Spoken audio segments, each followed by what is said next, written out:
Bueno, buen día. En el mundo de la medicina, la cirugía es a menudo la opción que tenemos que optar para mejorar las condiciones y la calidad de vida de algunos de nuestros pacientes. Sin embargo, esto acarrea ciertos riesgos, ciertas complicaciones, y la mañana de hoy realmente quiero profundizar sobre las complicaciones en cirugía de columna de mínima invasión. Aclaro no tener conflictos de interés y vamos a comenzar haciendo una pregunta. Levanten la mano aquí quienes utilizan la cirugía abierta de la columna en su práctica diaria, de forma cotidiana. Levanten la mano.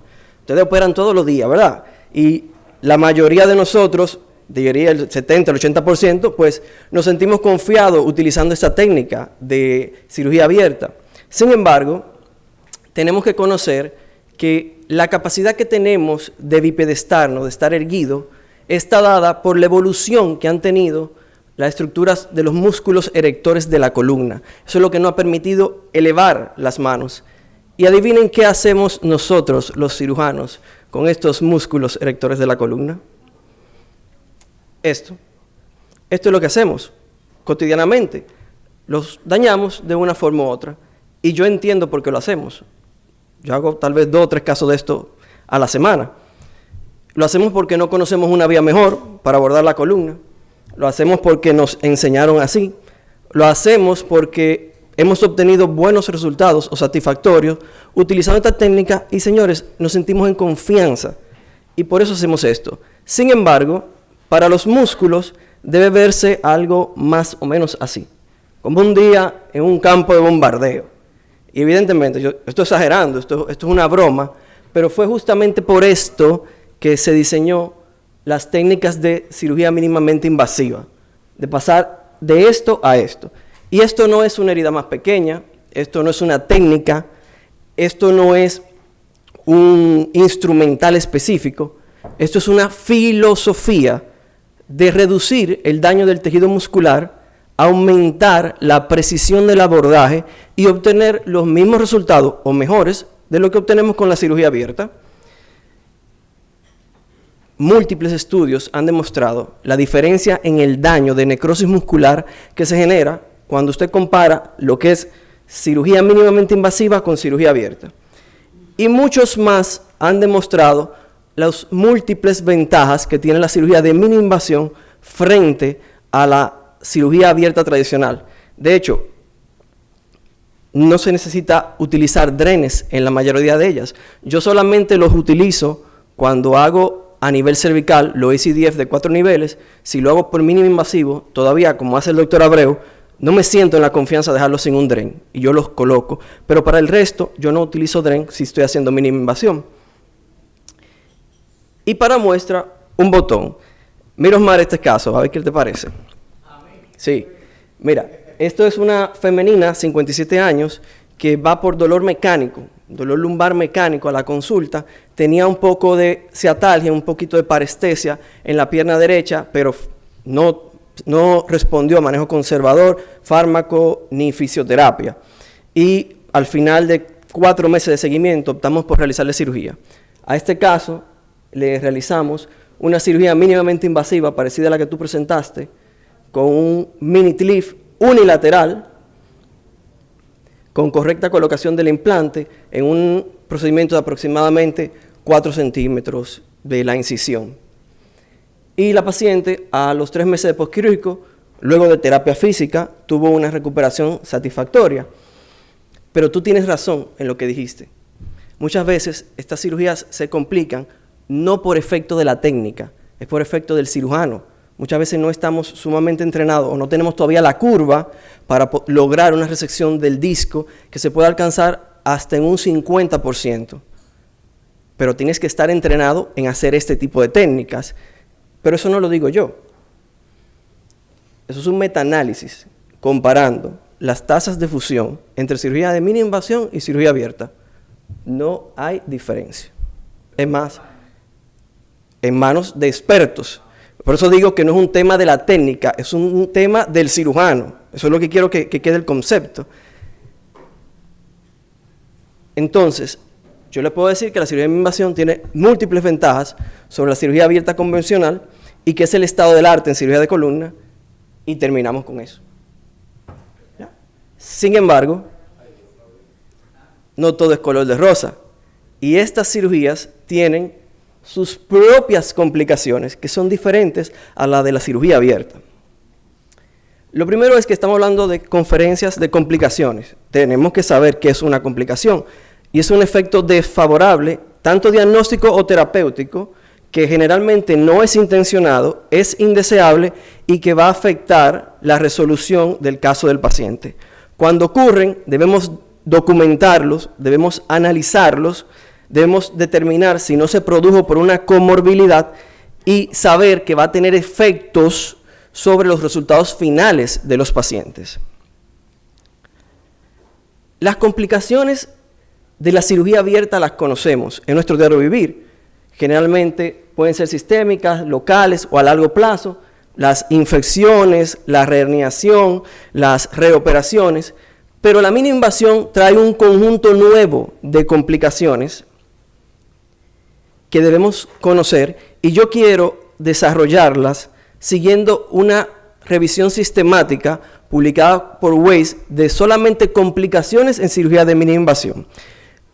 En esta revisión, se trataron 6.699 pacientes en 31 artículos aceptados, donde la tasa de complicación para la disectomía MIS fue del 1.5%, para el mini TLIF fue del 0 al 33, variando en diferentes estudios, y para el mini PLIF fue del 1.6 al 16.7%.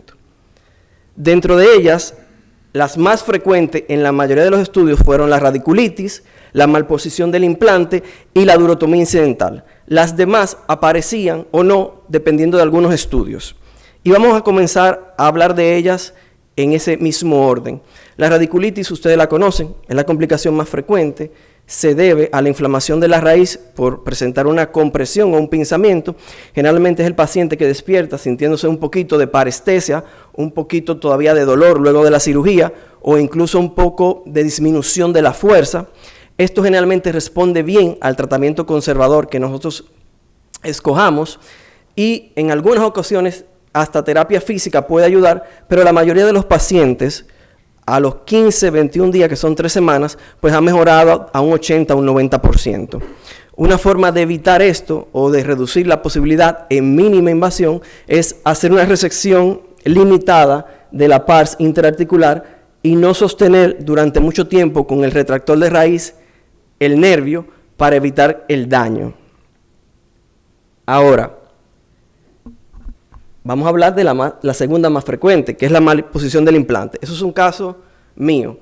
Ese caso creo que fue el 10º que hice con mini invasión, y era un paciente masculino, 78 años, con 2 cirugías previas de columna, donde una tuvo una infección y la otra tuvo una fístula de líquido cefalorraquídeo, quien viene a mi consulta por dolor mecánico y ciatalgia. Este paciente tenía un OS3 de 60 y tenía esta heridita en la línea media, producto del cierre de segunda intención. Luego de discutir el caso con el equipo, pues decidimos hacer un abordaje lateral utilizando la técnica de Wilset, y en este caso, entonces, utilizamos una artrodesis extraforaminal. Señores, yo no quería nada que ver con la línea media en ese paciente. Yo quería hacerlo todo por fuera de la línea media, y utilizamos la técnica del doctor Didier Reculage. ¿Y qué sucedió? Sucedió esto, una malposición del implante. Esta malposición del implante pueden acarrear complicaciones en el 1 al 3% de los casos, como dijo el doctor Liberato muy bien, y estas lesiones pueden ser desde vasculares, medulares, nerviosas, fístulas de líquido cefalorraquídeo, y pueden ocasionar inestabilidad en la construcción. Ese mío, mal puesto por mí, con mucho orgullo, pero mal hecho. ¿Y qué hicimos? Bueno, lo que se hace, conversar con el paciente, valoramos la escala de Gainsborough, la que utiliza el doctor Liberato, y determinamos que evidentemente ese tornillo tiene un Gainsborough 4, no hay nada que negociar, no hay nada que hablar, eso hay que retirarlo y volverlo a colocar. Y eso le explicamos al paciente. El paciente accedió, me daba pena porque ya lo habían operado tanto y vengo yo y la daño de nuevo, pero tocó. Y corregimos esto, miren el trayecto antiguo, el nuevo trayecto, y el paciente, aquí tienen las imágenes postquirúrgicas, solo hicimos una resección de la pars del proceso articular superior del lado izquierdo, porque es un ILIF. Ustedes se van a fijar que solamente se resecó esa parte, y una construcción más o menos adecuada, diría yo, y el paciente, luego de terapia física, durante 3 a 6 meses, pues tuvo una mejoría de un 50% de su condición. Podía levantarse, mejoró, ya no tenía un dolor tan intenso en la región lumbar, pudo reintegrarse parcialmente a su vida cotidiana, evidentemente todavía con algo de dolor y algo de molestia. No soy yo el único que pongo tornillos malos, por si acaso. Aquí tenemos un estudio publicado en el JMIS donde en 3.000 pacientes, en 300 pacientes donde se colocaron 1.200 tornillos pediculares, tuvieron mala posición o perforación del pedículo un 5% de estos, o sea 60. Pero solo tuvieron consideraciones como perforaciones críticas el 1.5, o sea que fueron los que tuvieron más de 4 milímetros de perforación. Bien, y para los que decían que en el país no se hacía cirugía navegada de columna, ahí está una cirugía navegada de columna, una de las primeras creo que se hizo en el país, la hicimos en la Plaza de la Salud junto al doctor Collado, y esto sí te aumenta la precisión en la colocación del implante. Sin embargo, todavía esta tecnología que tenemos está muy en pañales, porque es una tecnología con adquisición de la imagen extra, fuera de quirófano, no intraoperatoria, que sería lo que más aumenta la precisión, pero ya vamos comenzando. Durotomías incidentales. El doctor Flores habló perfectamente de ellas, solamente voy a puntualizar algunas cosas. Las mini-invasivas presentan menos fístulas que la cirugía abierta. Cuando se publicó los primeros casos de mini-invasión, 2008-2010, la tasa de durotomía incidental era mucho mayor que la cirugía abierta. Y eso se debía a que los que se estaban entrenando en ese momento publicaron las curvas de aprendizaje y evidentemente presentaron más fístula. Pero luego de que se estandarizó la curva de aprendizaje y se hicieron estudios comparativos, mini invasión tiene menos tasas de durotomía incidental. Ahora, fíjense acá un caso que nos comparte el doctor Modi, donde él haciendo una resección de la faceta, de la parte medial, pues el drill se va y se pega en la dura. Y ahí va la durotomía. Un fallo, un error médico. ¿Qué tenemos que tomar en cuenta para que eso no ocurra? Bueno, podemos seguir la guía del 10 step del minimal invasive, donde se recomienda hacer la resección ósea sin quitar el ligamento amarillo, porque es lo que nos protege. Y también nos recomiendan hacer un drilleado desde el borde y no vertical para mantener un contacto todo el tiempo con una superficie que nos proteja la dura. Pero, como el doctor Flores comentó, las fístulas van a ocurrir, es una complicación, es frecuente. ¿Y qué podemos hacer para repararla? Todo esto lo mencionaron ya, solamente voy a hacer en la cápita mínima invasión. Si en mínima invasión haces una durotomía, no tienes que desmontar y abrir el paciente necesariamente. Eso es una forma de hacerlo.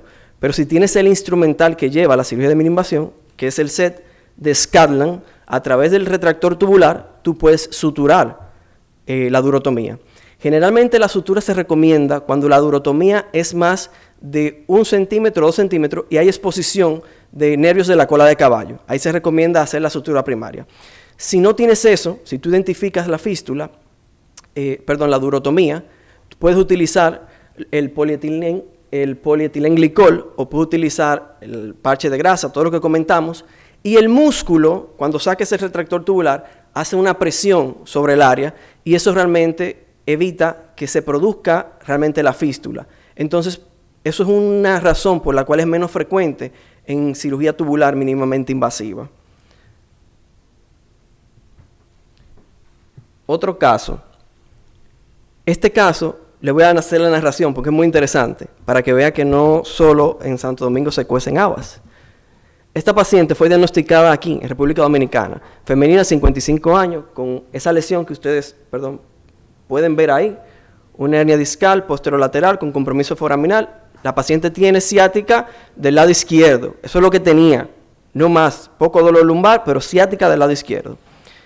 Aquí va donde un médico especialista le dice que tiene que operarse, ella decide irse a Estados Unidos. Se va a Estados Unidos, le hacen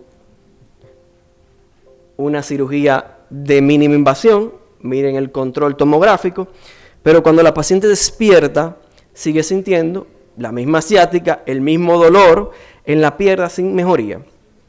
Les recomiendan analgésicos, les recomiendan terapia física, 3 veces no mejora, quiero una segunda opinión, viene al país. Un conocido la refiere a mi consulta y lo primero que yo hago es que le hago una resonancia magnética. Evidentemente, aquí se observa el área de la laminotomía, pero esto que tiene aquí es una descompresión inadecuada del segmento. Quedó el fragmento a nivel del foramen y por eso ya sigue presentando la clínica. En estos casos, yo particularmente no me gusta jugármela. Esto se puede reparar con un redo, o sea, volverlo a hacer con mini invasión, y hacer un mini TLIF. En mis manos no, yo me voy a lo seguro, a lo que yo entiendo que me vaya a funcionar con mayor posibilidad, y hice una cirugía abierta. Hice un TLIF y anclé en el nivel superior porque la paciente tiene una herniación central en el nivel superior que, aunque no presiona las raíces, ya es un disco que tenía un Firman 3 y yo no voy a esperar a que me haga el cemento adyacente, decidí fijarlo y tuvo buena resolución la paciente, él mejoró la ciática y por el momento vamos bien. Fracturas del cable K. Miren, si usted no tiene un navegador, está condenado a utilizar esto si quiere ser mínimamente invasiva. Y las fracturas del cable K son peligrosas. El uso de este instrumento es peligroso. Y lo que sucede generalmente es que cuando uno avanza la tarraja o el tornillo, pues el cable se va un poquito anterior y pasa esto. Se puede romper dentro de la vértebra. Fessler publica 6 casos donde se fracturó dentro de la vértebra y si se rompe ahí realmente no pasa nada, está dentro de la vértebra. Pero el grupo de Cornell publicó uno donde se fue adelante del cuerpo y tuvieron que hacerle una laparotomía exploratoria a esa paciente para sacar ese fragmento. Disectomía extraforaminales, cuando la mínima invasión se convierte en máxima invasión. Este es un caso del doctor Lujanan, un disco foraminal, extraforaminal, él decidió hacerlo mínimamente invasivo con un retractor tubular. Cuando despierta la paciente tiene una paresia de la pierna izquierda y parestesias, le mandan a hacer una resonancia inmediatamente y observa que el trayecto por donde entró está lateral y que aquí delante está contactando un vaso. Le mandan a hacer este estudio de angiotac, donde evidencian una lesión de la ilíaca común. Inmediatamente la paciente lleva a cirugía para una laparotomía y luego termina con cirugía vascular que tiene que hacerle un bypass iliofemoral. Estoy terminando. Complicaciones de cajas intersomáticas, ya la van a hablar un poquito más adelante. En mini invasión lo que pasa es que hacen retropulsión generalmente. Como la compresión en mínima invasión hay que distraer el mango, muchas veces cuando no se hace bien, la caja, cuando el paciente se flexiona, es disparada hacia atrás. Pero miren qué también pasa cuando hacemos los abordajes laterales, como comentaba el doctor Ureña, los X-Lift o el L-Lift, que la caja o no se coloca correctamente o pasa los márgenes de la columna vertebral o hay un problema en el pivot cuando se colocan múltiples cajas, como aquí, la caja inferior queda más posterior que la superior, el tornillo queda a un 60% y hay un ángulo de vector de fuerza que carga el cuerpo en la parte anterior, en la columna anterior, y hace una fractura del cuerpo. Este caso, yo le puse ese título, es el último, porque no sabía qué ponerle. Este es mío también, este es mío. Femenina, 55 años, jefa de uno de los centros donde yo trabajo. Viene con este disco, ciática del lado derecho, inicio de manejo conservador, 2 años. Yo no la quería operar, yo no la veía tan mal para operarla. 2 años con terapia física, fármaco. mejora, que te vuelve, que te mejora, que vuelve. Al cabo de 2 años, ya la ciática aumenta, permanece constante y tenía criterios ya de cirugía y decido operarla. Perfecto. Estas son las imágenes. Después de la cirugía, la paciente mejora la ciática. Le hice una mini invasión tubular, solamente una disectomía, descomprimí el lado derecho. La paciente mejoró la ciática, que era lo que tenía.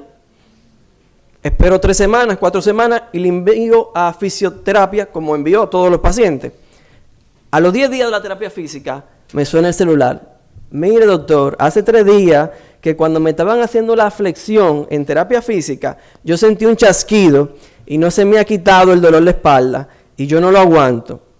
Dije, pensé que era una tontería al inicio, no, ven para mi consulta para yo chequearte. La examino y le mando a hacer una tomografía, una espondilolisis de la faceta. La mitad de la culpa yo imagino que es mía, no sé si fue que yo drilé de más la lámina, pero yo tengo una tomografía antes de ir a terapia física donde se ve bien, o sea, yo la veo bien ahí. Y esa es del 31 de marzo. ¿Y por qué? Y esta es después de la terapia física. Tal vez fue error mío, pero sucedió. Al final, la paciente terminó en un TILIF. Bien. Reflexión final. Si queremos tratar de disminuir las tasas de complicaciones, tenemos que capacitarnos en la cirugía que vamos a hacer. Yo no puedo venir a hacer cirugía de minimización si yo no me fui a hacer un entrenamiento en cirugía de minimización, sino comencé con un profesor a que me mostrara cómo se hacen estos casos. Pero el equipo que me va a ayudar también tiene que estar entrenado en hacer cirugía de minimización. La selección del paciente es vital. No todos los pacientes se benefician de hacer cirugías mínimamente invasivas. La tecnología, tienes que tener la tecnología adecuada. Si tú no tienes la tecnología completa, cuando venga la complicación, no vas a poder resolver. Y tener cuidado y estar preparado porque los errores y las complicaciones ocurren.